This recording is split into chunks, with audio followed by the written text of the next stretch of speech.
ಕೆಲಸ ಇಲ್ಲ, ಸಂಬಳ ಇಲ್ಲ, ಬಾಡಿಗೆ ಕಟ್ಟಿಲ್ಲ, ತರಕಾರಿ ಇಲ್ಲ, ಹಾಲಿಲ್ಲ, ಸ್ಕೂಲ್ ಫೀಸ್ ಕಟ್ಟಿಲ್ಲ, ಮನೆ ಕಟ್ಟಿಲ್ಲ, ಸೈಟ್ ತಗೊಂಡಿಲ್ಲ, ಬಂಗಾರ ಇಲ್ಲ. ಅಬ್ಬಬ್ಬಾ, ಎಷ್ಟೆಲ್ಲಾ ಸಮಸ್ಯೆಗಳು ಅಲ್ವಾ? ಫ್ರೆಂಡು, ಒಂದ್ ಹೇಳ್ತೀನಿ, ನೆನ್ಪಿಟ್ಕೊಳ್ಳಿ. ನಮ್ಮ ದೇಹದ ಆರೋಗ್ಯ ಎಲ್ಲಿವರೆಗೂ ಚೆನ್ನಾಗಿರುತ್ತೋ ಅಲ್ಲಿವರೆಗೂ ನಮ್ಗೆ 1000 ಸಮಸ್ಯೆಗಳಿರುತ್ತೆ. ಯಾವಾಗ ನಮ್ಮ ದೇಹದ ಆರೋಗ್ಯ ಕೆಡುತ್ತೋ ಆಗ ಉಳಿಯೋದು ಒಂದೇ ಸಮಸ್ಯೆ, ಅದು ಆರೋಗ್ಯ ಸಮಸ್ಯೆ. ಎಲ್ಲಾ ಸಮಸ್ಯೆಗಳನ್ನ ಎದುರಿಸೋಕೆ ಮೊದಲು ನಾವು ಚೆನ್ನಾಗಿರ್ಬೇಕು. ಊಟ ಇಲ್ಲದೆ, ನಿದ್ದೆ ಇಲ್ಲದೆ, ಎಲ್ಲದ್ರ ಬಗ್ಗೆ ಯೋಚನೆ ಮಾಡಿ ಆರೋಗ್ಯ ಕೆಟ್ಟಾಗ ಏನ್ ಪ್ರಯೋಜನ ಹೇಳಿ?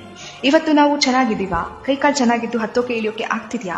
ಖುಷಿ ಪಡಿ, ದೇವರಿಗೆ ಕೃತಜ್ಞತೆ ಹೇಳಿ. ಆಮೇಲೆ ನಿಧಾನವಾಗಿ ಕೂತು ಎಲ್ಲಾ ಸಮಸ್ಯೆ ಎದುರಿಸುವಿರಂತೆ. ಹೇಗೆ ಬದುಕು ಕಟ್ಕೋಬೇಕು, ದುಡ್ಡು ಹೇಗ್ ಮಾಡ್ಬೇಕು, ಕಾರ್ ಹೇಗ್ ತಗೋಬೇಕು, EMI ಕಟ್ಬೇಕಾ, ಆಮೇಲೆ ಯೋಚನೆ ಮಾಡಿ. ಆದ್ರೆ ಅದೆಲ್ಲದಕ್ಕಿಂತ ಮುಖ್ಯವಾದದ್ದು ಸರಿಯಾದ ಊಟದ ಕ್ರಮ, ನಿದ್ದೆ, ವ್ಯಾಯಾಮ, ಮನಸ್ಸು ದೇಹನ ದೃಢವಾಗಿಟ್ಕೊಳ್ಳೋದು. ಯಾಕೆಂದ್ರೆ ಆರೋಗ್ಯ ಸರಿ ಇಲ್ಲ ಅಂದ್ಕೊಳ್ಳಿ,